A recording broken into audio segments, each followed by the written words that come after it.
This is problem number 8 from section 3.6. In this problem it says find dy over dt, where you have y equals sine squared of tangent to the fourth t. Now, what I like to do with a problem before I start this is I like to rewrite this so that we can look at what sine squared really means. Well, that's really just sine of tangent t to the fourth power to the second power.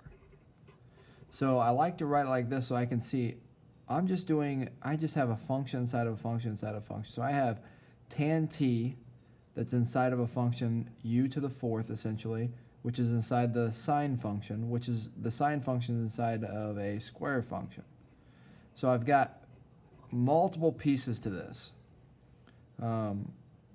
I guess if you write this out, you would say, let's call this y equals u squared, and then u equals sine of, we'll call this sine of x,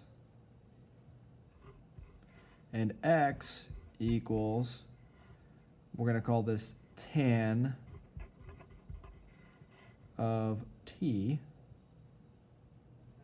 No, we'll say x equals, this should have been x equals,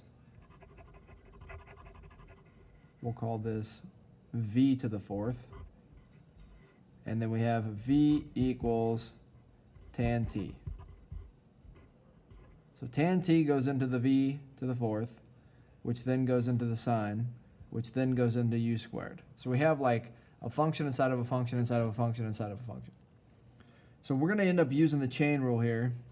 And it seems complicated. It's not really that complicated to use the chain rule with this one. We're going to start with dy over d. This is dt. And we're just going to start by taking the derivative of the outside function. The derivative of the outside function is the squared term up here. So we're going to bring the 2 to the front. We're going to say 2. And inside there we'll just say sine. And I'll write this as sine tan to the fourth t. And then I'm going to multiply it times the derivative of the inside, which is the derivative of sine. Let's pull out our trig derivatives. Derivative of sine is cosine, so I'll take that times cosine. And this inside here will end up with tan to the fourth t. And then we're going to do the derivative of the insides, which would be the essentially to the fourth power here. So that's going to be 4. And then we'll say times tan. Subtract 1 from that. We'll say to the third t.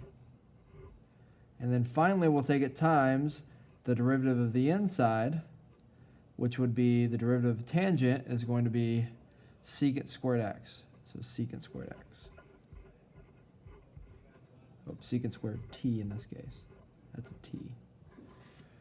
All right, so we did the derivative of the outside here.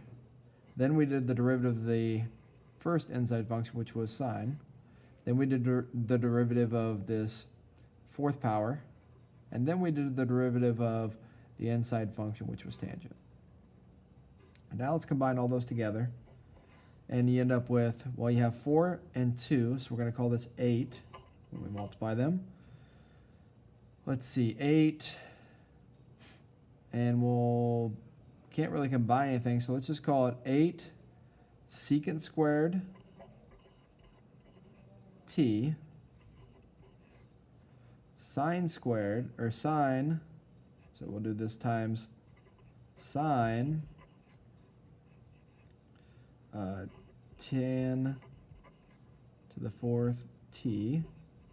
So we've taken care of this term, right? The 4 and the 8 have been multiplied.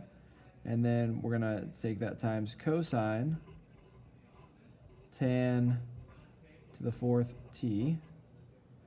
And then finally we're going to multiply this times tan to the third t.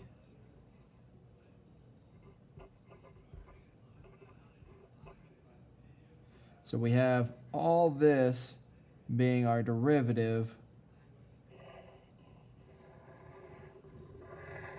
for the original function y equals sine squared tan to the fourth t. And all we did was do essentially the chain rule continuously like 4 times.